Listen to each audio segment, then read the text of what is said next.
एक ओंकार सतनाम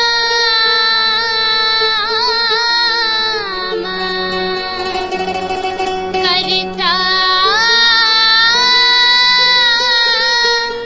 पुरख निर्कौन निर्वैर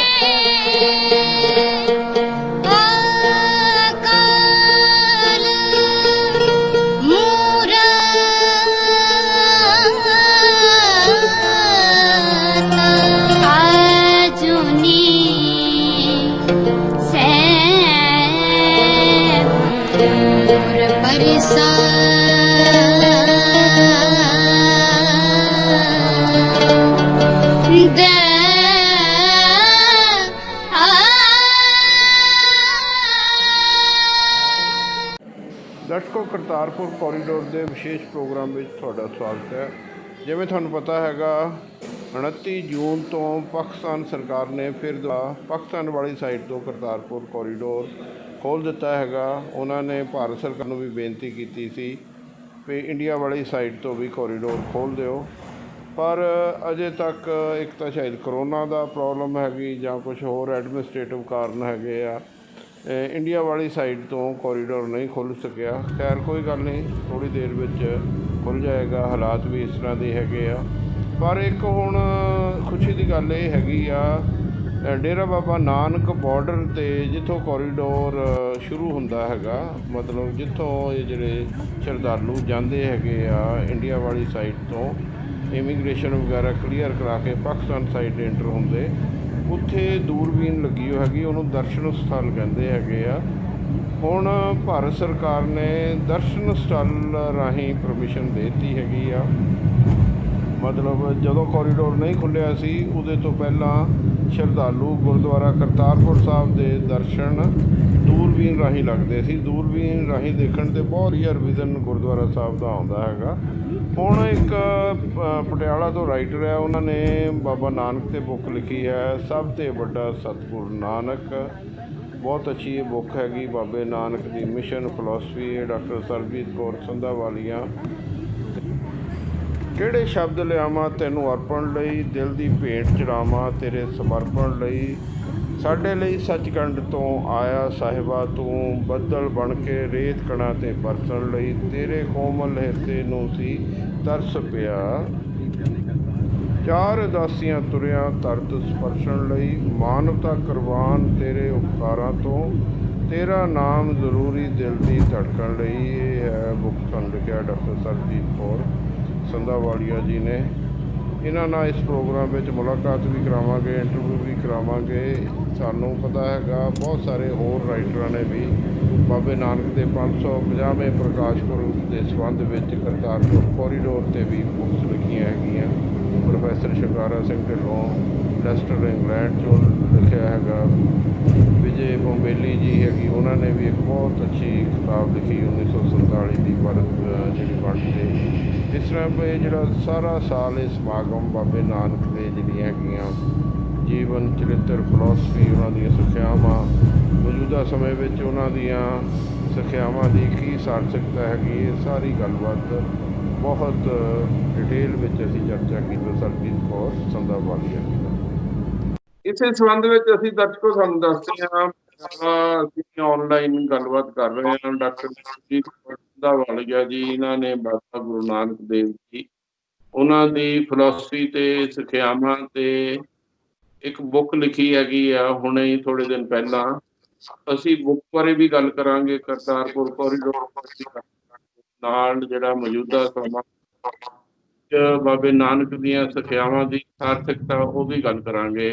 ਐਕਚੁਅਲੀ ਤਾਂ ਜੀ ਬਚਪਨ ਤੋਂ ਹੀ ਮੇਰਾ ਬਹੁਤ ਇਸ ਪਾਸੇ ਧਿਆਨ, ਤਾਂ ਹੁਣ ਤਾਂ ਫਿਰ ਮਹਾਰਾਜ ਜੀ ਦਾ ਸਪੈਸ਼ਲ ਇਹ ਸਾਲ ਸੀਗਾ, ਤੇ ਇਸ ਕਰਕੇ ਉਹਨਾਂ ਦੇ 550 ਸਾਲਾਂ ਨੂੰ ਸਮਰਪਿਤ ਆਪਣੇ ਵੱਲੋਂ ਕੁਝ ਜੋ ਤਿਲ ਫੁੱਲ ਭੇਟਾ ਕਰਨੀ ਸੀ ਜੀ, ਆਪਣੀ ਸ਼ਰਧਾ ਦੇ, ਆਪਣੇ ਪਿਆਰ ਦੇ ਜੋ ਭੇਟਾ ਸੀ ਉਸ ਅੱਖਰਾਂ ਦੇ ਰੂਪ ਦੇ ਵਿੱਚ ਢਾਲ ਕੇ ਆਪਣੇ ਜਜ਼ਬਾਤ ਨੂੰ ਉਹ ਮੈਂ ਪੇਸ਼ ਕੀਤਾ ਜੀ। ਅੱਛਾ ਹਾਂਜੀ। ਇਹਨੂੰ ਬੁੱਕ ਨੂੰ ਲਿਖਣ ਲਈ ਕਿੰਨੀ ਦੇਰ ਤੁਹਾਨੂੰ ਲੱਗੀ? ਕਿਹੜੇ ਪਬਲਿਸ਼ਰ ਨੇ ਛਾਪੀ ਹੈਗੀ ਆ? ਤੇ ਫਾਰਮਲੀ ਆਊਟ ਹੋ ਗਈ ਜਾਂ ਨਹੀਂ, ਇਹ ਵੀ ਦੱਸ ਦਿਓ ਸਾਡੇ ਦਰਸ਼ਕ। ਹਾਂਜੀ, ਇਹ ਜੀ ਮੈਨੂੰ 1 ਸਾਲ ਪਹਿਲਾਂ ਨਾ ਇਸ ਤੋਂ ਜਦੋਂ ਮਹਾਰਾਜ ਜੀ 550 ਸਾਲਾ ਸੀ, ਮਤਲਬ ਨਵੰਬਰ 2018 ਦੇ ਵਿੱਚ 1 ਸਾਲ ਪਹਿਲਾਂ ਇੰਗਲੈਂਡ ਦੇ ਜੋ ਪੰਜਾਬੀ ਸੱਥ ਜੋ ਇੰਗਲੈਂਡ ਦਾ ਨਾ ਜੀ, ਉਹਨਾਂ ਨੇ ਹਾਂਜੀ ਮੈਨੂੰ ਅਪਰੋਚ ਕੀਤਾ ਸੀ ਜੀ, ਇੱਥੇ ਆਏ ਸੀ ਉਹ, ਤੇ ਉਹਨਾਂ ਨੇ ਕਿਹਾ ਸੀ ਕਿ ਤੁਸੀਂ ਵੀ ਮਹਾਰਾਜ ਜੀ ਬਾਰੇ ਲਿਖੋ ਕੁਛ, ਤੇ ਇਸ ਕਰਕੇ ਉਹ ਫਿਰ ਮੈਂ 1 ਸਾਲ ਮੈਨੂੰ ਲੱਗ ਗਿਆ ਸੀ ਜੀ। ਤੇ ਇਹ ਬੁੱਕ ਰਿਲੀਜ਼ ਹੋਈ ਸੀ ਜੀ ਮਹਾਰਾਜ ਜੀ ਦੇ ਪ੍ਰਕਾਸ਼ ਦਿਵਸ ਦੇ ਉੱਤੇ ਨਵੰਬਰ 2019 ਦੇ ਵਿੱਚ, ਤੇ ਬਾਹਰ ਵੀ ਇਹ ਸਾਰੇ ਕੰਟਰੀਜ਼ ਦੇ ਵਿੱਚ 100 ਕੰਟਰੀਜ਼ ਦੇ ਵਿੱਚ ਰਿਲੀਜ਼ ਹੋਈ ਹੈ ਜੀ। ਅੱਛਾ, ਮਤਲਬ ਇਹ 2019 ਵਿੱਚ ਇਹ ਫਾਰਮਲੀ ਰਿਲੀਜ਼ ਹੋ ਚੁੱਕੀ ਹੈਗੀ ਆ? ਹੋ ਚੁੱਕੀ ਜੀ, ਹਾਂਜੀ ਹਾਂਜੀ। ਅੱਛਾ, ਚਲੋ ਅੱਛੀ ਗੱਲ, ਮੈਨੂੰ ਨਹੀਂ ਪਤਾ ਲੱਗਾ ਕਿਉਂਕਿ ਮੈਂ ਕਾਫੀ ਪ੍ਰੋਗਰਾਮ ਕਰਤਾਰਪੁਰ ਕੋਰੀਡੋਰ ਦੇ ਉਦੋਂ ਕੀਤੇ। ਕਿੱਥੇ ਵੈਸੇ ਬੁੱਕ ਰਿਲੀਜ਼ ਕਰਾਈ ਸੀ ਤੁਸੀਂ? ਇਹ ਇੱਥੇ ਬੁਲੰਦਪੁਰ ਸਾਹਿਬ ਹੋਇਆ ਸੀ ਜੀ, ਤੇ ਇੱਕ ਬਾਹਰ ਇਹਨਾਂ ਨੇ 100 ਕੰਟਰੀਜ਼ ਦੇ ਵਿੱਚ ਕਰਵਾਇਆ, ਇੰਗਲੈਂਡ ਵਾਲਿਆਂ ਨੇ ਕਰਵਾਇਆ ਜੀ। ਉਹਨਾਂ ਦਾ ਨਾਮ ਹੈਗਾ ਸਰਦਾਰ ਦਲਜੀਤ ਸਿੰਘ ਉੱਪਲ, ਜਿਹੜੇ ਇਹਨਾਂ ਦੇ ਡਾਇਰੈਕਟਰ ਨੇ ਜੀ। ਅੱਛਾ, ਵੇਅਰ ਇਜ਼ ਸਪੇਸ ਤੇ ਕਿੱਥੇ ਰਹਿੰਦੇ ਹੈਗੇ ਆ? ਇਹ ਵੋਲਵਰਹੈਂਪਟਨ ਇੰਗਲੈਂਡ ਦੇ ਅੱਛਾ, ਵਿੱਚ ਜੀ। ਵੋਲਵਰਹੈਂਪਟਨ ਇੰਗਲੈਂਡ ਰਹਿੰਦੇ ਹੈਗੇ ਆ। ਹਾਂਜੀ ਚਲੋ ਬਹੁਤ ਅੱਛੀ ਗੱਲ। ਹੁਣ ਆਪਾਂ ਜਿਹੜਾ ਦੇਖੋ 550 ਸਾਲ ਗੁਰੂ ਨਾਨਕ ਦੇਵ ਜੀ ਨੂੰ ਇਸ ਜਗਤ ਵਿੱਚ ਆਇਆ, ਵੈਸੇ ਤਾਂ ਉਹ ਪਰਮਾਨੈਂਟਲੀ ਸਾਡੇ ਨਾਲ ਆ, ਹਾਂਜੀ ਫਿਜ਼ੀਕਲੀ ਤੌਰ ਤੇ ਜਿਹੜਾ 550 ਸਾਲ ਪਹਿਲਾਂ ਆਏ ਸੀ। ਇਹਦੇ ਵਿੱਚ ਹਾਂਜੀ ਤੁਸੀਂ ਮੇਨ ਕੀ ਉਹਨਾਂ ਦੀਆਂ ਟੀਚਿੰਗਸ ਲਈਆਂ ਹੈਗੀਆਂ, ਕਿਹੜੇ ਕਿਹੜੇ ਚੈਪਟਰ ਲਏ ਹੈਗੇ ਆ, ਉਹਨਾਂ ਦੀ ਥੋੜਾ ਥੋੜਾ ਐਕਸਪਲੇਨ ਕਰ ਦਿਓ ਸਾਡੇ ਦਰਸ਼ਕਾਂ ਨੂੰ। ਹਾਂਜੀ, ਕਿਉਂਕਿ ਗੁਰੂ ਪਾਤਸ਼ਾਹ ਜੀ ਜਗਤ ਗੁਰੂ ਕਿਹਾ ਜਾਂਦਾ, ਉਹਨਾਂ ਨੂੰ ਸਰਬ ਸਾਂਝੇ ਸਨ, ਤੇ ਸਰਬ ਸਾਂਝਾ ਹੀ ਉਹਨਾਂ ਦਾ ਪੈਗਾਮ ਸੀ ਇਨਸਾਨੀਅਤ ਵਾਸਤੇ। ਤੇ ਇੰਨਾ ਮਤਲਬ ਬਿਲਕੁਲ ਸਾਰੀ ਹਿਊਮੈਨਿਟੀ ਨੂੰ ਉਹਨਾਂ ਨੇ ਆਪਣੇ ਕਲਾਵੇ ਦੇ ਵਿੱਚ ਲਿਆ, ਤੇ ਸਰਬ ਸਾਂਝੇ ਉਪਦੇਸ਼ ਉਹਨਾਂ ਨੇ ਬਖਸ਼ੇ ਨੇ, ਉਹ ਬਹੁਤ ਸਿੰਪਲ, ਜਿਹੜੇ ਕਿ ਹਰ ਕੋਈ ਸਮਝ ਸਕਦਾ ਹੈ। ਕਿਉਂਕਿ ਮਹਾਰਾਜ ਜੀ ਦੇ ਆਉਣ ਤੋਂ ਪਹਿਲਾਂ ਬਹੁਤ ਕਿਓਸ ਸੀ ਦੁਨੀਆ ਦੇ ਵਿੱਚ ਨਾ, ਧਰਮਾਂ ਦੀ ਦੁਨੀਆ ਦੇ ਵਿੱਚ ਵੀ ਕੁਝ ਕਿਸੇ ਨੂੰ ਪਤਾ ਨਹੀਂ ਸੀ ਕਿ ਕੀ ਹੁੰਦਾ ਪਰਮਾਤਮਾ। ਉਹ ਅਨਅਪਰੋਚੇਬਲ ਹੈ, ਸਭ ਨੂੰ ਲੱਗਦਾ ਸੀ ਕਿ ਉਹਨੂੰ, ਰੱਬ ਨੂੰ ਤਾਂ ਕੋਈ ਮਿਲ ਹੀ ਨਹੀਂ ਸਕਦਾ। ਪਰ ਗੁਰੂ ਮਹਾਰਾਜ ਸਾਹਿਬ ਜੀ ਨੇ ਦੱਸਿਆ ਕਿ ਰੱਬ ਤਾਂ ਸਾਡੇ ਅੰਦਰ ਹੀ ਵਸਦਾ ਹੈ, ਤੇ ਉਸ ਨੂੰ ਅਸੀਂ ਬਿਲਕੁਲ ਆਪਣੇ ਅੰਦਰ ਉਤਰ ਕੇ ਹੀ ਉਸ ਨੂੰ ਪਾ ਸਕਦੇ ਹਾਂ। ਤੇ ਉਸ ਦੀ ਕੁਦਰਤ ਦੇ ਵਿੱਚ ਵੀ ਰੱਬ ਵਸਿਆ ਹੋਇਆ, ਉਸਦੀ ਸਾਰੀ ਕ੍ਰੀਏਸ਼ਨ ਦੇ ਵਿੱਚ, ਸਾਰੀ ਰਚਨਾ ਦੇ ਵਿੱਚ ਰੱਬ ਵਸਿਆ ਹੋਇਆ ਹੈ। ਸੋ ਇੱਕ ਆਮ ਬੰਦੇ ਲਈ ਬਹੁਤ ਹੀ ਵੱਡੀ ਗੱਲ ਸੀ ਕਿ ਜਿਨ੍ਹਾਂ ਨੂੰ ਲੱਗਦਾ ਸੀ ਕਿ ਪਹਿਲੀ ਗੱਲ ਤਾਂ ਲੈਂਗੁਏਜਿਸ ਇੰਨੀਆਂ ਔਖੀਆਂ ਸੀ, ਜਿਵੇਂ ਸੰਸਕ੍ਰਿਤ ਦੇ ਵਿੱਚ ਜਿਵੇਂ ਦੇਵ ਭਾਸ਼ਾ ਕਿਹਾ ਜਾਂਦਾ ਸੀ, ਸਮਝ ਹੀ ਨਹੀਂ ਸੀ ਆਉਂਦੀ ਰੱਬ ਦੀ ਕਿਸੇ ਨੂੰ। ਦੂਸਰਾ, ਰੱਬ ਨੂੰ ਇੰਨਾ ਦੂਰ ਇੱਕ ਐਸੀ ਹਸਤੀ ਸਮਝਿਆ ਜਾਂਦਾ ਸੀ ਕਿ ਉਹਨੂੰ ਮਿਲਿਆ ਤਾਂ ਜਾ ਹੀ ਨਹੀਂ ਸਕਦਾ। ਸੋ ਗੁਰੂ ਮਹਾਰਾਜ ਸਾਹਿਬ ਜੀ ਨੇ ਦੱਸਿਆ ਕਿ ਉਹ ਸਾਡਾ ਪਿਤਾ ਹੈ, ਸਾਡਾ ਮਾਤਾ, ਸਾਰੇ ਰਿਸ਼ਤੇ ਉਹਨਾਂ ਨਾਲ ਜੋੜ ਕੇ, ਕਿ ਸਾਡੇ ਅੰਦਰ, ਸਾਡੇ ਕਣ ਕਣ ਵਿੱਚ ਉਹ ਵਸ ਰਿਹਾ ਹੈ। ਆਲੇ ਦੁਆਲੇ ਕੁਦਰਤ ਵੱਲ ਦੇਖੋ ਤਾਂ ਉੱਥੇ ਉਹ ਵਸ ਰਿਹਾ ਹੈ, ਤੇ ਉਹਦੀ ਕੁਦਰਤ ਨੂੰ, ਉਹਦੀ ਰਚਨਾ ਨੂੰ ਪਿਆਰ ਕਰੋ ਤਾਂ ਸਾਨੂੰ ਮਹਿਸੂਸ ਹੁੰਦਾ ਪਰਮਾਤਮਾ ਐਸੀ ਹਸਤੀ ਹੈ ਕਿ ਜਿਸਨੂੰ ਪਿਆਰ ਨਾਲ ਬਸ ਮਹਿਸੂਸ ਹੀ ਕੀਤਾ ਜਾ ਸਕਦਾ ਹੈ, ਤੇ ਹਰ ਕੋਈ ਮਹਿਸੂਸ। ਮੈਡਮ, ਹਾਂਜੀ ਹਾਂਜੀ, ਇਹ ਮੈਡਮ ਹੁਣ ਆਪਾਂ 3 ਪੁਆਇੰਟ ਲੈਣੇ ਹੈਗੇ ਆ। ਤੁਹਾਨੂੰ ਪਤਾ ਜਿਹੜਾ ਕਰਤਾਰਪੁਰ ਕੋਰੀਡੋਰ ਖੁੱਲਿਆ ਹੈਗਾ, ਜਿਹੜਾ ਪਾਕਿਸਤਾਨ ਨਾਰੋਵਾਲ ਦੇ ਗੁਰਦੁਆਰਾ ਸਾਹਿਬ ਵਿਖੇ ਹਾਂਜੀ 72 ਸਾਲਾਂ ਦੀਆਂ ਪਹਿਲਾਂ, ਵੈਸੇ ਤੁਸੀਂ ਦੱਸੋ ਤੁਹਾਨੂੰ ਕਰਤਾਰਪੁਰ ਕੋਰੀਡੋਰ ਰਾਹੀਂ ਜਾਣੇ ਦਾ ਮੌਕਾ ਮਿਲਿਆ ਪਾਕਿਸਤਾਨ ਕਿ ਨਹੀਂ ਅਜੇ? ਨਹੀਂ ਜੀ, ਹਾਲੇ ਨਹੀਂ। ਅੱਛਾ, ਚਲੋ ਪ੍ਰਮਾਤਮਾ ਕਰੇ। ਹਾਂਜੀ ਹਾਂਜੀ ਪਾਸਪੋਰਟ ਤਾਂ ਤੁਹਾਡਾ ਬਣਿਆ ਹੀ ਹੋਣਾ ਹੈਗਾ, ਜਦੋਂ ਹੁਣ ਖੁੱਲਦਾ ਹੈਗਾ ਹੁਣ ਜਾ ਸਕਦੇ। ਹਾਂਜੀ ਬਿਲਕੁਲ। ਤੇ ਉਹਨਾਂ ਨੇ, ਬਾਬੇ ਨਾਨਕ ਨੇ, ਜਿਹੜੇ ਪਿਛਲੇ 18-19 ਸਾਲ ਨਾਮ ਜਪੋ, ਕਿਰਤ ਕਰੋ ਤੇ ਵੰਡ ਛਕੋ, ਇਹ ਹੁਣ ਪਹਿਲਾਂ ਤਾਂ ਜਿਹੜੇ ਸਾਡੇ ਰਿਲੀਜੀਅਸ ਬਾਬੇ ਜਾਂ ਕੁਛ ਜਿਹੜੇ ਅਧਿਆਤਮਿਕ ਲੀਡਰ ਜਿਹੜੇ ਹੈਗੇ, ਗੁਰੂ ਵਗੈਰਾ ਵੀ ਕਹਿਲਾਉਂਦੇ ਆ, ਕਿਰਤ ਤਾਂ ਉਹਨਾਂ ਵਿੱਚੋਂ ਗਾਇਬ ਹੋ ਗਈ ਹੈਗੀ ਆ, ਤੇ ਆਮ ਲੋਕੀ ਤਾਂ ਚਲੋ ਔਖੇ ਸੌਖੇ ਕਰਦੇ ਹੀ ਆ। ਕਿਰਤ ਬਾਰੇ ਕੀ ਤੁਹਾਡਾ ਮੌਜੂਦਾ ਸਮੇਂ ਵਿੱਚ ਕਨਸੈਪਟ ਹੈਗਾ, ਕੀ ਕਹਿਣਾ ਚਾਹੁੰਦੇ ਪੰਜਾਬੀਆਂ ਨੂੰ?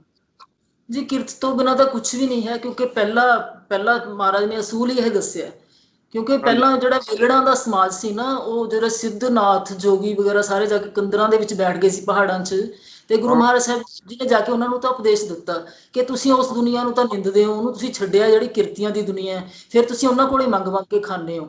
ਤੇ ਇਸ ਕਰਕੇ ਆਪਣੇ ਹੱਥ ਪੈਰ ਸਫਲੇ ਕਰਨੇ ਨੇ, ਕਿਰਤ ਕਰਨੀ ਹੈ। ਕਿਰਤ ਕਰਨਾ ਤਾਂ ਸਭ ਤੋਂ ਪਹਿਲਾ ਤੇ ਮੁੱਢਲਾ ਅਸੂਲ ਹੈ, ਇਸ ਦੇ ਉੱਤੇ ਹੀ ਸਾਰਾ ਸਮਾਜ ਡਿਪੈਂਡੈਂਟ ਹੈ। ਤੇ ਜਿਹੜੇ ਸਾਧੂ ਸੰਤ ਹੋਰ ਸਾਰੇ, ਹਰ ਕੋਈ ਇਸ ਦੇ ਉੱਤੇ ਹੀ ਪਲ ਰਿਹਾ ਨਾ, ਤਾਂ ਉਹਨਾਂ ਨੇ ਆਪ ਕਿਰਤ ਕਰਕੇ ਦਿਖਾਈ। ਗੁਰੂ ਮਹਾਰਾਜ ਸਾਹਿਬ 19 ਸਾਲ ਤੋਂ ਉਹਨਾਂ ਨੇ ਆਪ ਖੇਤੀਬਾੜੀ ਕੀਤੀ, ਪਿਛਲੇ ਜਦੋਂ ਕਰਤਾਰਪੁਰ ਸਾਹਿਬ ਰਹੇ, ਪਹਿਲਾਂ ਵੀ ਉਹਨਾਂ ਨੇ ਹਰ ਤਰ੍ਹਾਂ ਦੀ ਕਿਰਤ ਕਰਕੇ ਦਿਖਾਈ। ਉਹਨਾਂ ਨੇ ਹਾਂ- ਵਪਾਰ ਵੀ ਮਤਲਬ ਸ਼ੌਪ ਵੀ ਕੀਤੀ, ਤੇ ਉਹਨਾਂ ਨੇ ਸਭ ਕੁਝ ਹੀ ਕਰਕੇ ਦਿਖਾਇਆ, ਮੱਝੀਆਂ ਵੀ ਚਾਰੀਆਂ, ਕਿ ਕੋਈ ਵੀ ਕਿਰਤ ਹਾਂ- ਮਾੜੀ ਨਹੀਂ ਹੈ। ਸਭ ਤਰ੍ਹਾਂ ਦੀ ਕਿਰਤ ਕਰਕੇ ਉਹਨਾਂ ਨੇ ਆਪਣੇ ਹੱਥੀਂ, ਮਤਲਬ ਮਹਾਰਾਜ ਦਾ ਜੀਵਨ ਪ੍ਰੈਕਟੀਕਲ ਸੀ। ਉਹਨਾਂ ਨੇ ਹਾਂ- ਬਿਲਕੁਲ ਪ੍ਰੈਕਟੀਕਲ ਗਾਈਡੈਂਸ ਦੇ ਕੇ ਸਾਨੂੰ ਬਿਲਕੁਲ ਸਮਝਾਇਆ, ਆਪਣੇ ਜੀਵਨ ਤੇ ਟੁਕਾ ਕੇ ਹਰ ਇੱਕ ਗੱਲ। ਹਾਂਜੀ। ਤੇ ਮੈਂ ਇਹ ਦੱਸਣਾ ਚਾਹੁੰਦਾ, ਮੌਜੂਦਾ ਸਮੇਂ ਵਿੱਚ ਬਹੁਤ ਸਾਰੇ ਜਿਹੜੇ ਸਾਡੇ ਬਾਬੇ ਕਹਿਲਾਉਂਦੇ ਆ ਧਰਮ, ਉਹ ਇੱਕ ਪ੍ਰਚਾਰ ਹੀ ਕਰਦੇ ਹੈ ਕਿ ਕਿਰਤਾਂ ਉਹ ਸੱਭਿਆਚਾਰ ਪੰਜਾਬ ਵਿੱਚੋਂ ਖਤਮ ਹੁੰਦਾ ਲੱਗਦਾ। ਇਹ ਸਾਡੇ ਹਾਂਜੀ। ਮੁੰਡੇ ਵੀ ਨਹੀਂ ਕੰਮ ਕਰਦੇ, ਬਾਹਰ ਜਾ ਕੇ ਕੈਨੇਡਾ ਅਮਰੀਕਾ ਤਾਂ ਜੋ ਔਖਾ ਸੌਖਾ ਗੰਦਾ ਬੰਦਾ ਸਾਰਾ ਸੋ ਕਾਲ ਕੰਮ ਕਰ ਲੈਂਦੇ ਹੈਗੇ। ਇਹਦੇ ਬਾਰੇ ਕੀ ਕਹਿਣਾ ਚਾਹੁੰਦੇ ਹੋ? ਜੀ ਬਹੁਤ ਆਪਣੀਆਂ ਨਜ਼ਰਾਂ ਸਾਹਮਣੇ ਹੈ ਜੋ ਰਿਜ਼ਲਟ ਹੈ ਇਸਦਾ। ਹੁਣ ਸਾਰੇ ਦੂਸਰੀਆਂ ਸਟੇਟਸ ਦੇ ਲੋਕਾਂ ਨੇ ਆ ਕੇ ਇੱਥੇ ਕਬਜ਼ਾ ਕੀਤਾ ਹੋਇਆ ਪੰਜਾਬ ਵਿੱਚ, ਤੇ ਉਹੀ ਮਾਲਕ ਹੌਲੀ ਹੌਲੀ ਬਣਦੇ ਜਾ ਰਹੇ ਨੇ। ਤੇ ਜਦੋਂ ਵੇਲ ਜਿਹੜੀ ਹੁੰਦੀ ਹੈ, ਸਾਰੀਆਂ ਜਿਹੜੀਆਂ ਮਾੜੀਆਂ ਗੱਲਾਂ ਨੇ ਉਹਨਾਂ ਦਾ ਦੀ ਰੂਟ ਕਾਜ਼ ਹੁੰਦਾ ਹੈ। ਸੋ ਵੇਲ ਕਰਕੇ ਆਪਣੇ ਬੱਚੇ ਨੇ ਜਿਹੜੇ, ਉਹ ਸਾਰੇ ਨਸ਼ਿਆਂ 'ਚ ਪੈ ਗਏ, ਤੇ ਬਸ ਇੱਧਰ ਉੱਧਰ ਭਟਕ ਗਏ ਬੁਰੀ ਤਰ੍ਹਾਂ ਨਾਲ। ਪਹਿਲਾਂ ਹੁਣ ਆਪਣੇ ਜਿਹੜੇ ਕੁਝ ਸਾਲ ਪਹਿਲਾਂ ਦੀ ਉਹ ਗੱਲ ਹੈ, ਜਦੋਂ ਜਦ ਤੱਕ ਇਹ ਸਿੱਖਿਆਵਾਂ ਤੇ ਸਾਰੇ ਕਾਇਮ ਰਹੇ ਗੁਰੂ ਸਾਹਿਬ ਜੀ ਦੀਆਂ, ਤਾਂ ਆਪਣੇ ਜਿਹੜੇ ਕਿਸਾਨ ਲੋਕ ਸੀ, ਸਾਰੇ ਸਵੇਰੇ ਸਵੇਰੇ ਉੱਠ ਕੇ ਅੰਮ੍ਰਿਤ ਵੇਲੇ ਹਲ ਜੋੜਦੇ ਸੀ, ਬਾਣੀ ਪੜ੍ਹਦੇ ਸੀ, ਤੇ ਆਪਣੀ ਕਿਰਤ ਕਮਾਈ ਕਰਕੇ ਉਸ ਚੋਂ ਹਿੱਸਾ ਕੱਢਦੇ ਸੀ ਗਰੀਬਾਂ ਵਾਸਤੇ, ਪਸ਼ੂਆਂ ਪੰਛੀਆਂ ਵਾਸਤੇ। ਤੇ ਉਦੋਂ ਕਦੇ ਕਿਸੇ ਨੇ ਸੁਸਾਈਡਸ ਨਹੀਂ ਕੀਤੇ, ਕਿਉਂਕਿ ਉਦੋਂ ਵੀ ਬਹੁਤ ਆਰਥਿਕ ਤੌਰ ਤੇ ਮਾੜਾ ਹਾਲ ਸੀ, ਬਹੁਤ ਜ਼ਿਆਦਾ ਗਰੀਬ ਸੀ ਲੋਕ। ਪਰ ਅੱਜ ਤੱਕ ਕਦੇ ਵੀ ਕਿਸੇ ਦੇ ਅੰਦਰ ਨਿਰਾਸ਼ਾਵਾਦ ਨਹੀਂ ਸੀ ਆਇਆ ਜਿਹੜਾ ਹੁਣ ਆ ਗਿਆ, ਕਿਉਂਕਿ ਇਸੇ ਕਰਕੇ ਕਿ ਅਸੀਂ ਗੁਰੂ ਮਹਾਰਾਜ ਦੇ ਅਸੂਲਾਂ ਤੋਂ ਅਸੀਂ ਦੂਰ ਹਟਦੇ ਜਾ ਰਹੇ ਹਾਂ। ਹਾਂਜੀ ਹਾਂਜੀ।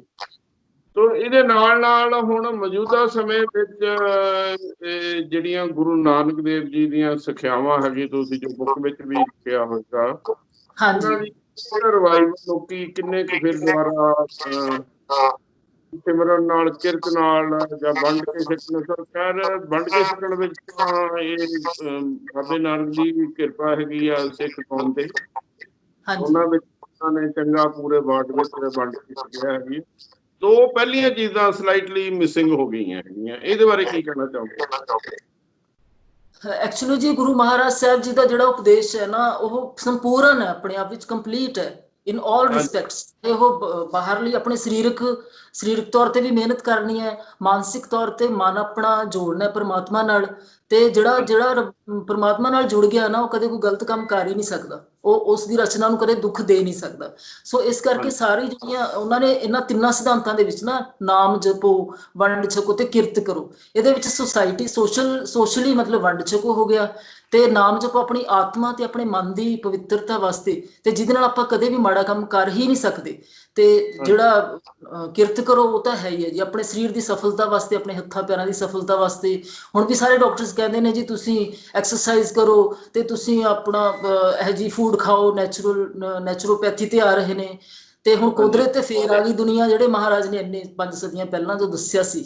ਸੋ ਉਹੀ ਹਾਂਜੀ ਜਿਹੜੀਆਂ ਸਿੰਪਲ ਫੂਡਸ ਨੇ, ਸਿੰਪਲ ਵੇ ਆਫ ਲਾਈਫ ਹੈ, ਤੇ ਆਪਣੇ ਮਨ ਦੀ ਪਵਿੱਤਰਤਾ, ਆਤਮਾ ਦੀ ਤੇ ਤਨ ਦੀ ਪਵਿੱਤਰਤਾ, ਇਹ ਬਹੁਤ ਜ਼ਰੂਰੀ ਹੈ। ਤੇ ਜਿਹੜਾ ਬੰਦਾ ਇਹ ਸਾਰੀਆਂ ਗੱਲਾਂ ਤੇ ਅਮਲ ਕਰਦਾ ਹੈ, ਉਹ ਦੁਨੀਆ ਲਈ ਇੱਕ ਗਿਫਟ ਹੈ ਕਿਸਮ ਦਾ, ਉਹ ਕਦੇ ਕਿਸੇ ਦਾ ਬੁਰਾ ਨਹੀਂ ਕਰ ਸਕਦਾ। ਇਸ ਕਰਕੇ ਇੱਕ ਦੁਨੀਆ ਮੈਡਮ, ਤੁਸੀਂ ਬਾਬਾ ਨਾਨਕ ਦਾ ਭਾਈ ਲਾ ਲਓ, ਤੇ ਗਰੀਬ ਕਿਰਤੀਆਂ ਵੱਲ ਗਿਆ ਸੀ, ਜਿਹੜੇ ਅਨਪ੍ਰਿਵਿਲੇਜ ਸਮਾਜ ਦੇ ਲੋਕ ਸੀ, ਉਹਨਾਂ ਨੇ ਜਿਹੜੇ ਜ਼ੁਲਮ ਕਰਦੇ ਸੀ, ਜਿਹੜੇ ਸੋ ਕਾਲਡ ਉਸ ਵੇਲੇ ਦੇ ਅਮੀਰ ਸੀ, ਉਹਨਾਂ ਨੇ ਕਿਸੇ ਨੂੰ ਲਿਫਟ ਨਹੀਂ ਸੀ ਦਿੱਤੀ। ਪਰ ਹਾਂਜੀ। ਸਾਡੇ ਅੱਜ ਕੱਲ੍ਹ ਪੋਲੀਟੀਕਲ ਲੀਡਰ ਵੀ, ਧਾਰਮਿਕ ਲੀਡਰ ਵੀ, ਜਿੰਨਾ ਅਮੀਰ ਬੰਦਾ ਹੋਵੇ ਉਹਨਾਂ ਉਹਦਾ ਤੇ ਜ਼ਿਆਦਾ ਹੈਗਾ। ਜਿਹੜੇ ਭਾਈ ਲਾਲੋ ਵਰਗੇ ਤਾਂ ਵਿਚਾਰੇ ਇੱਕ ਸਾਈਡ ਤੇ ਲੱਗੇ ਪਏ ਹੈਗੇ। ਇਹਦੇ ਬਾਰੇ ਕੀ ਕਹਿਣਾ ਚਾਹੁੰਦੇ ਹੋ? ਹਾਂਜੀ ਬਿਲਕੁਲ, ਦੇਖੋ ਜਦ ਤੱਕ ਅਸੀਂ ਬੇਸਿਕ ਉਹੀ ਪੁਰਾਣੀਆਂ ਵੈਲਿਊਜ਼ ਤੇ ਨਹੀਂ ਆਉਂਦੇ ਨਾ, ਹਾਲ ਤਾਂ ਇਹੀ ਰਹਿਣਾ। ਕਿਉਂਕਿ ਹਾਂਜੀ ਅਲਟੀਮੇਟਲੀ ਚਾਹੇ ਬਿਮਾਰੀਆਂ ਦੀ ਫਾਰਮ ਦੇ ਵਿੱਚ, ਚਾਹੇ ਮਨ ਦੀ ਅਸ਼ਾਂਤੀ ਦੇ ਰੂਪ ਦੇ ਵਿੱਚ, ਸਾਨੂੰ ਇਹਨਾਂ ਚੀਜ਼ਾਂ ਦਾ ਖਮਿਆਜ਼ਾ ਤਾਂ ਭੁਗਤਣਾ ਪੈ ਹੀ ਰਿਹਾ ਨਾ। ਜਦੋਂ ਅਸੀਂ ਉਸ ਟਰੈਕ ਤੋਂ ਹਟ ਗਏ, ਜਦੋਂ ਅਸੀਂ ਫਿਰ ਗਲਤ ਮਲਤ ਕੰਮ ਕਰਨ ਲੱਗ ਗਏ, ਫਿਰ ਉਹੀ ਕਾਣੀ ਵੰਡ ਹੋ ਗਈ, ਫਿਰ ਹੀ ਉਹੀ ਅਮੀਰ ਤੇ ਗਰੀਬ ਦਾ ਪਾੜਾ ਪੈ ਗਿਆ, ਤਾਂ ਉਹ ਸਾਨੂੰ ਭੁਗਤਣਾ ਪੈ ਰਿਹਾ। ਜਿਹੜੇ ਇਕੱਲੀ ਦੌਲਤ, ਜਿਹੜੀ ਬਾਹਰਲਾ ਪੈਸਾ ਕਮਾ ਕੇ, ਉਸ ਟਾਈਮ ਵੀ ਮਹਾਰਾਜ ਨੇ ਇਹੀ ਦੱਸਿਆ ਸੀ ਕਿ ਇਹਦਾ ਕੋਈ ਫਾਇਦਾ ਨਹੀਂ, ਇੱਥੇ ਛੱਡ ਜਾਣਾ।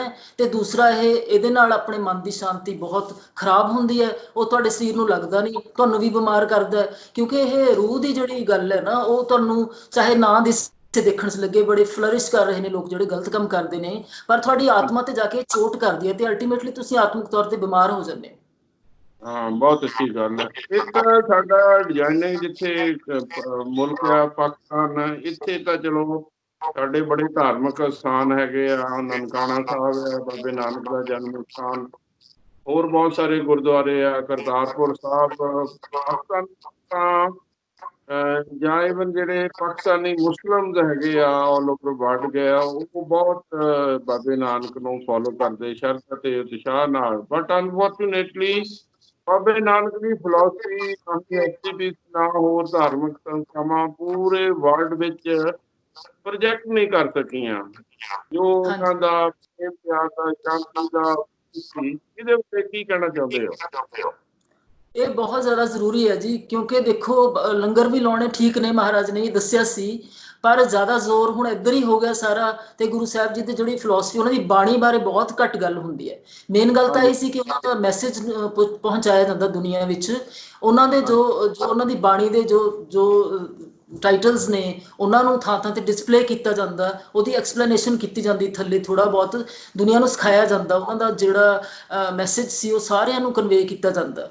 ਅਸਲੀ ਗੱਲ ਤਾਂ ਇਹ ਸੀ ਕਿ ਉਹ ਅੰਦਰੋਂ ਬਦਲਦੇ ਨੇ, ਉਹ ਬਿਲਕੁਲ ਰੂਟਸ ਨੇ ਜਦ ਤੱਕ ਅਸੀਂ ਫੜਦੇ ਨਾ, ਬਾਹਰੋਂ ਥੋੜੀ ਦੇਰ ਲਈ ਸਾਰਾ ਕਰ ਲੈਣੇ, ਫੰਕਸ਼ਨਸ ਕਰ ਲੈਣੇ, ਹੋਰ ਸਾਰਾ ਉਸ 'ਚ ਵੀ ਥੋੜੀ ਜਿਹੀ ਹਉਮੈ ਹੋ ਜਾਂਦੀ ਹੈ ਕਿ ਅਸੀਂ ਜ਼ਿਆਦਾ ਵਧੀਆ ਕੀਤਾ, ਅਸੀਂ ਇੰਨਾ ਖਰਚਾ ਕੀਤਾ, ਸਾਡਾ ਲੰਗਰ ਜ਼ਿਆਦਾ ਵਧੀਆ ਸੀ, ਅਸੀਂ ਇੰਨੇ ਪਦਾਰਥ ਬਣਾਏ। ਸੋ ਇਸ ਚੀਜ਼ ਨਾਲੋਂ ਜ਼ਿਆਦਾ ਜ਼ਰੂਰੀ ਹੈ ਕਿ ਜਿਹੜੀ ਗੱਲ ਤੇ ਜ਼ੋਰ ਦਿੰਦੇ ਰਹੇ ਕਿ ਜਿਹੜਾ ਬੇਸਿਕ ਸਿਧਾਂਤ ਹੈ ਉਹਨਾਂ ਦਾ, ਉਸ ਸਿਧਾਂਤ ਨੂੰ ਪ੍ਰਸਾਰਿਆ ਨਹੀਂ ਗਿਆ, ਜਿਹੜਾ ਕਿ ਬਹੁਤ ਜ਼ਰੂਰੀ ਹੈ।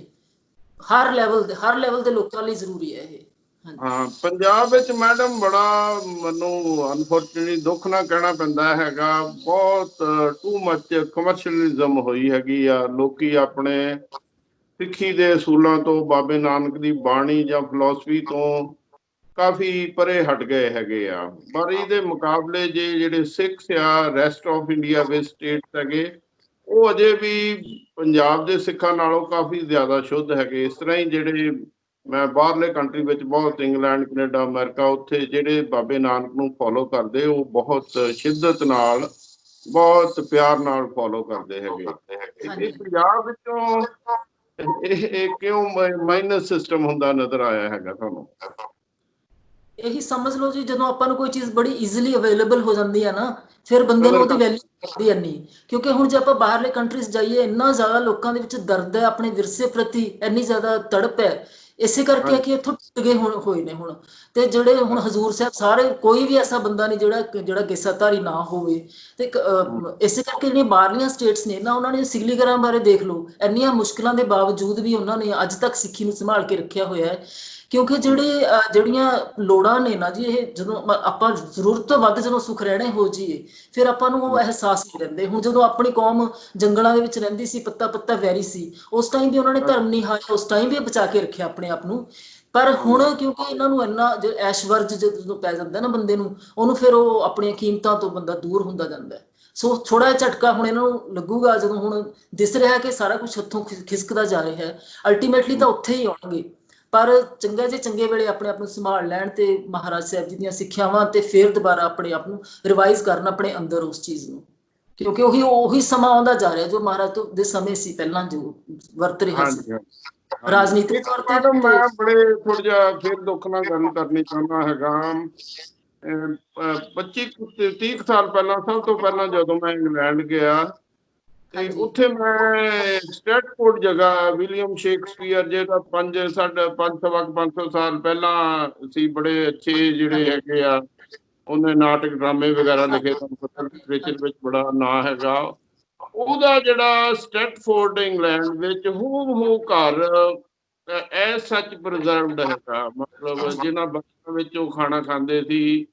ਔਰ ਉੱਥੋਂ ਤਾਂ ਠੰਡ ਬੜੀ ਸੀ, ਉਹ ਕਿੱਦਾਂ ਪਾਣੀ ਹੀਟ ਹੁੰਦਾ ਸੀ, ਉਹ ਬੜਾ ਅੱਛਾ ਲੱਗਾ। ਬਟ ਅਨਫੋਰਚੂਨੇਟਲੀ ਸਾਡੇ ਗੁਰਦੁਆਰਿਆਂ ਵਿੱਚ ਗੁਰੂਆਂ ਦੇ ਵਿਰਾਸਤ ਨਾਂ ਦੀ ਕੋਈ ਚੀਜ਼ ਹੀ ਨਹੀਂ ਰਹੀ ਹੈਗੀ ਆ। ਸੰਗਮਰਮਰ ਲਾ ਕੇ ਪਤਾ ਨਹੀਂ ਕੀ ਕੁਝ ਇਹਨਾਂ ਨੇ ਕਰ ਦਿੱਤਾ ਹੈਗਾ। ਇਹਦੇ ਬਾਰੇ ਕੀ ਕਹਿਣਾ ਚਾਹੁੰਦੇ ਹੋ?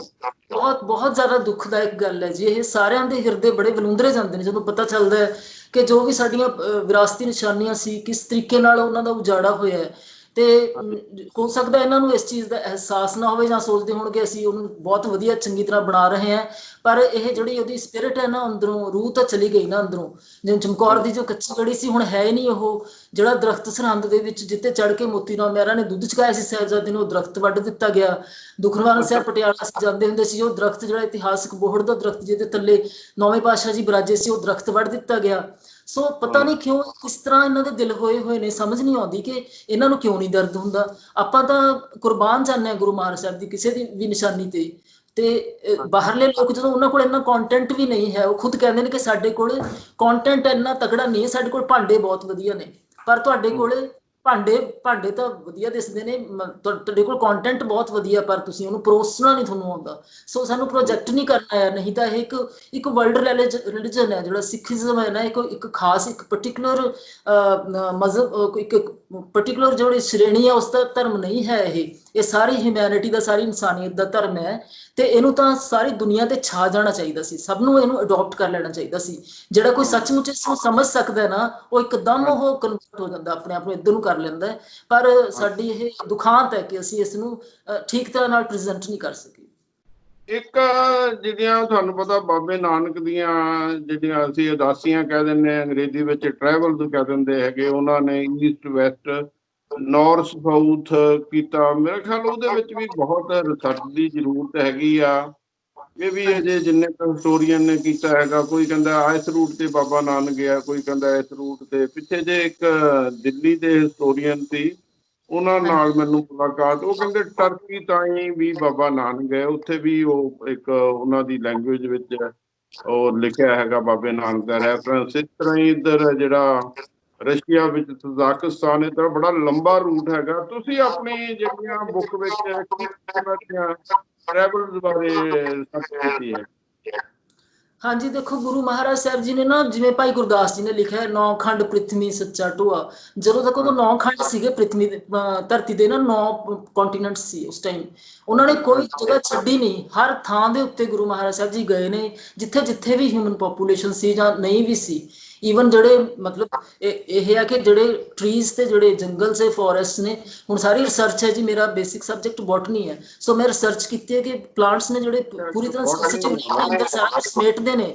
ਗੁਰੂ ਮਹਾਰਾਜ ਸਾਹਿਬ ਦੀਆਂ ਤਰੰਗਾਂ ਉਹਨਾਂ ਨੇ ਜੰਗਲਾਂ 'ਚ ਜਾ ਕੇ ਕੀਰਤਨ ਕੀਤਾ, ਉਹਨਾਂ ਦਰਖਤਾਂ ਨੂੰ ਵੀ ਮਿਲੀਆਂ। ਉਹ ਦਰਖਤ ਅੱਜ ਵੀ ਕਾਇਮ ਨੇ, ਤੇ ਉਹਨਾਂ ਦਰਖਤਾਂ ਦਾ ਸਰੂਪ ਤੋਂ ਪਤਾ ਲੱਗਦਾ ਕਿ 450 500 ਸਾਲ ਪੁਰਾਣੇ ਦਰਖਤ ਨੇ ਜਿਹੜੇ ਹੁਣ ਵੀ ਕਿਸ ਤਰ੍ਹਾਂ ਝੂਮ ਰਹੇ ਨੇ, ਕਿ ਸਾਇੰਸਦਾਨ ਵੀ ਫੇਲ ਨਹੀਂ। ਉਹਨਾਂ ਪਾਣੀਆਂ ਦੇ ਵਿੱਚ ਜਿੱਥੇ ਮਹਾਰਾਜ ਦੇ ਬੋਲ ਹੋਏ ਨੇ, ਉਹ ਪਾਣੀ ਅੱਜ ਤੱਕ ਪੂਰੀ ਸ਼ਕਤੀ ਲੈ ਕੇ ਅੰਮ੍ਰਿਤ ਬਣੇ ਹੋਏ ਨੇ। ਸੋ ਗੁਰੂ ਮਹਾਰਾਜ ਸਾਹਿਬ ਐਕਚੁਅਲੀ ਤਾਂ ਨਾ ਜੀ, ਉਹਨਾਂ ਦੀ ਕੋਈ ਲਿਮਿਟ ਹੀ ਨਹੀਂ ਹੈ, ਉਹਨਾਂ ਨੇ ਕਿੰਨਾ ਕੁ ਟਰੈਵਲ ਕੀਤਾ। ਉਹ ਸਪੇਸ ਦੇ ਵਿੱਚ ਵੀ ਗਏ ਨੇ, ਹਰ ਥਾਂ ਤੇ ਗਏ ਨੇ। ਪਰ ਹੁਣ ਕਿਉਂਕਿ ਲੋਕ ਕਹਿੰਦੇ ਨੇ ਵੀ ਜਿਹੜੀ ਚੀਜ਼ ਦਿਸਦੀ ਹੈ ਜੀ ਸਾਨੂੰ ਉਹੀ ਦਿਸਦੀ ਹੈ, ਕਿਉਂਕਿ ਉਹਨਾਂ ਨੇ ਇਮੈਂਸ ਪਾਵਰ ਸੀਗੀਆਂ, ਉਹ ਇਮੈਂਸਲੀ ਟਰੈਵਲ ਕੀਤਾ। ਉਹਨਾਂ ਨੇ ਕੋਈ ਥਾਂ ਛੱਡੀ ਨਹੀਂ, ਜਿੰਨੀ ਵੀ ਥਾਂ ਉਸ ਥਾਂ ਉਸ ਸਮੇਂ ਜੋ ਧਰਤੀ ਦੇ ਉੱਤੇ ਜਿੰਨੀ ਵੀ ਵਸੋਂ ਸੀ, ਗੁਰੂ ਮਹਾਰਾਜ ਸਾਹਿਬ ਜੀ ਨੇ ਸਾਰਿਆਂ ਨੂੰ ਜਾ ਕੇ ਕਿਰਤਾਰਥ ਕੀਤਾ। ਤੇ ਸਾਰੇ ਧਰਮਾਂ ਦੇ ਹੈਡਸ ਨੂੰ ਮਹਾਰਾਜ ਮਿਲੇ ਨੇ।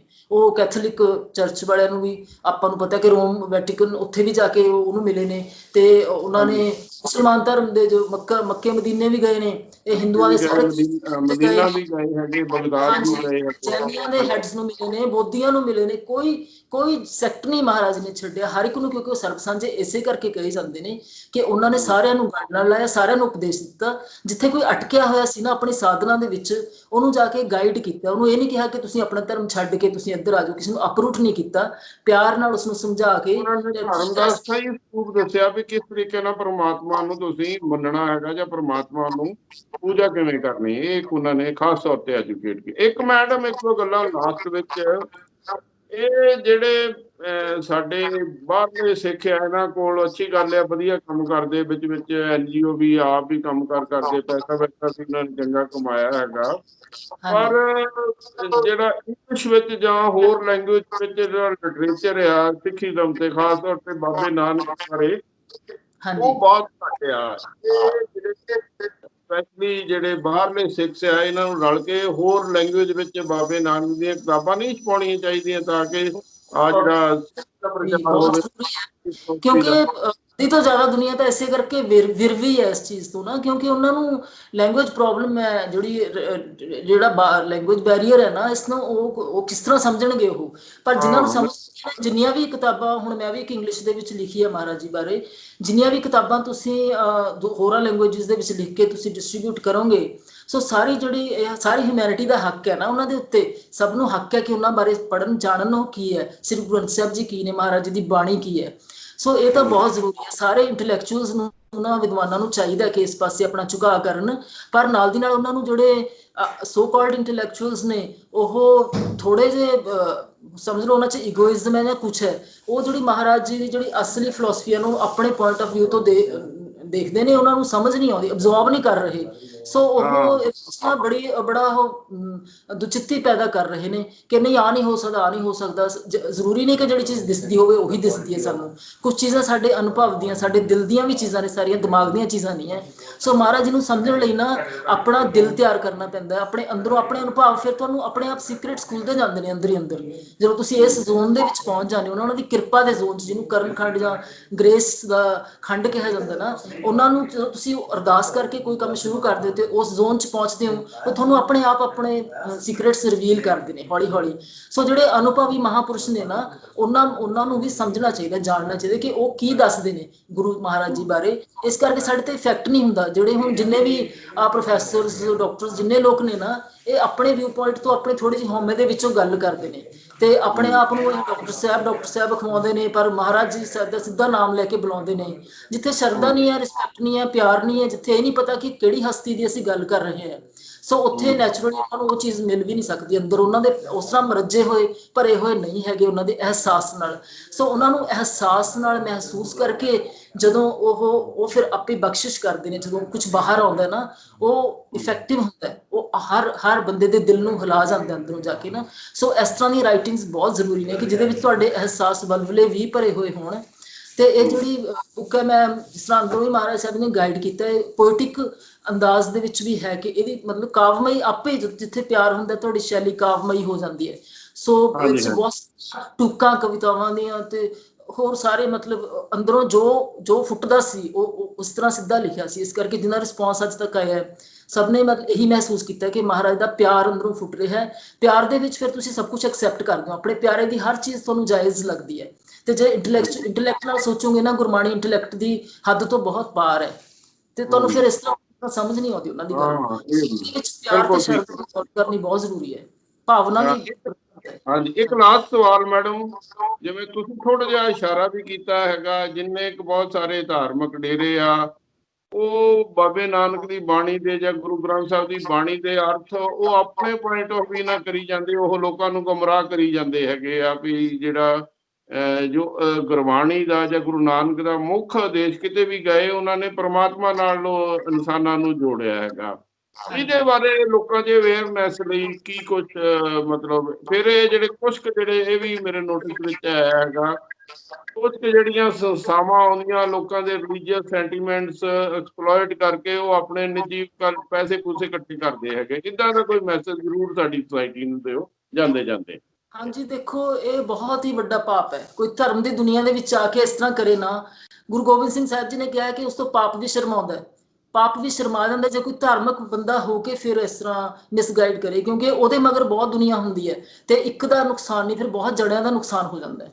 ਸੋ ਪਹਿਲੀ ਗੱਲ ਤਾਂ ਹੈ ਕਿ ਜਿਹੜੇ ਹਰ ਇੱਕ ਨੂੰ ਰੱਬ ਤੋਂ ਡਰ ਕੇ, ਧਾਰਮਿਕ ਬੰਦੇ ਨੂੰ ਤਾਂ ਖਾਸ ਕਰਕੇ, ਇਹ ਨਹੀਂ ਵੀ ਤੁਸੀਂ ਬਾਹਰਲਾ ਕਲੋਕ ਹੀ ਪਾਇਆ ਹੋਇਆ, ਧਰਮ ਦਾ ਚੋਲਾ ਪਾਇਆ ਹੋਇਆ ਤੇ ਅੰਦਰੋਂ ਤੁਸੀਂ ਕੁਛ ਹੋਰ ਹੋ। ਆਪਣੇ ਸਾਹਮਣੇ ਬਹੁਤ ਖਬਰਾਂ ਅੱਜ ਕੱਲ੍ਹ ਆ ਰਹੀਆਂ ਨੇ।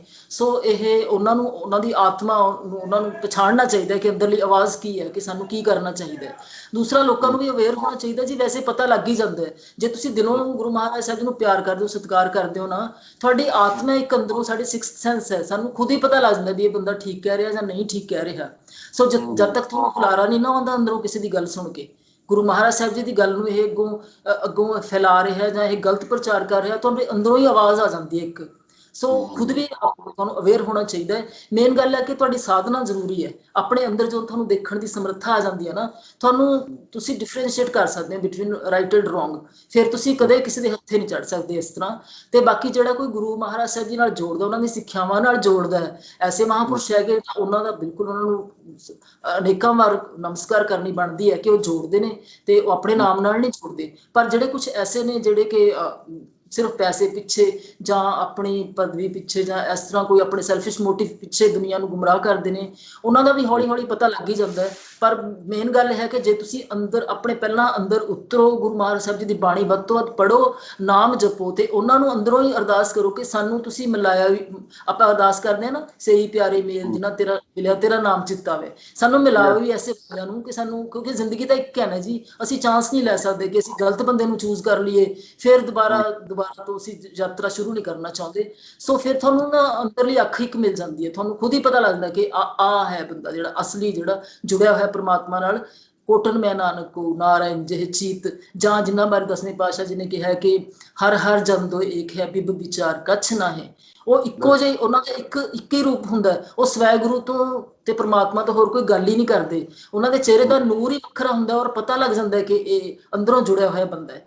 ਤੇ ਜਿਹੜਾ ਨਕਲੀ ਬੰਦਾ ਕਿੰਨੀ ਵੀ ਐਕਟਿੰਗ ਕਰ ਲਵੇ, ਕੁਛ ਕਰ ਲਵੇ, ਥੋੜੀ ਦੇਰ ਬਾਅਦ ਉਹ ਰੀਲ ਹੋ ਜਾਂਦਾ ਹੈ। ਹਾਂਜੀ, ਚਲੋ ਬਹੁਤ ਅੱਛਾ ਲੱਗਾ ਤੁਹਾਡੇ ਨਾਲ ਗੱਲਬਾਤ ਕਰਕੇ। ਅਗਾਂਹ ਵੀ ਕਿਤੇ ਇੱਕ ਦੋ ਵਾਰੀ ਫਿਰ ਮੁਲਾਕਾਤ ਕਰਾਂਗੇ ਇਸ ਟੌਪਿਕ ਤੇ। ਤੁਸੀਂ ਫਿਰ ਵੀ ਇੱਕ ਕਿਤਾਬ ਲਿਖੀ, ਇਹ ਵੈਸੇ ਤੁਸੀਂ ਦੱਸਿਆ ਅੰਗਰੇਜ਼ੀ 'ਚ ਕਿ ਪੰਜਾਬੀ ਵਿੱਚ ਜਿਹੜੀ ਲੈਂਗੁਏਜ ਕਿਹੜੀ? ਅੰਗਰੇਜ਼ੀ ਵਿੱਚ ਹਾਲੇ ਛਪਣੀ ਹੈ ਜੀ ਇਸ ਸਾਲ ਨਾ, ਤੇ ਪੰਜਾਬੀ ਵਿੱਚ। ਚਲੋ ਇਹ ਵੀ ਛਪਾ ਕੇ ਭੇਜੋ ਇੰਟਰਨੈਸ਼ਨਲ ਮਾਰਕੀਟ 'ਚ, ਇਹਦੀ ਬਹੁਤ ਲੋੜ ਹੈਗੀ ਆ। ਬਹੁਤ ਬਹੁਤ ਮਿਹਰਬਾਨੀ ਮੈਡਮ, ਫਿਰ ਅਗਾਂਹ ਵੀ ਮੁਲਾਕਾਤ ਕਰਦੇ ਰਹਾਂਗੇ। Thank you very much. ਮੇਰਾ ਖਿਆਲ ਜਿਹੜੇ ਦਰਸ਼ਕ ਸਾਡੇ ਆਲ ਓਵਰ ਵਰਲਡ ਇਹ ਪ੍ਰੋਗਰਾਮ ਸੁਣ ਰਹੇ ਆ, ਬਾਬੇ ਨਾਨਕ ਦੀ ਬਾਣੀ ਨਾਲ ਜਾਂ ਉਹਨਾਂ ਦੀ ਫਿਲਾਸਫੀ ਨਾਲ ਜ਼ਰੂਰ ਜੁੜਨਾ ਚਾਹੀਦੀਆਂ ਤੇ ਖੁਸ਼ੀਆਂ ਪ੍ਰਾਪਤ ਕਰਨੀਆਂ ਚਾਹੀਦੀਆਂ। ਬਹੁਤ ਬਹੁਤ ਮਿਹਰਬਾਨੀ, ਧੰਨਵਾਦ, thank you very much. Waheguru ji ਕਾ ਖਾਲਸਾ, ਵਾਹਿਗੁਰੂ ਜੀ ਕੀ ਫਤਿਹ। ਵਾਹਿਗੁਰੂ ਜੀ ਕੀ ਫਤਿਹ।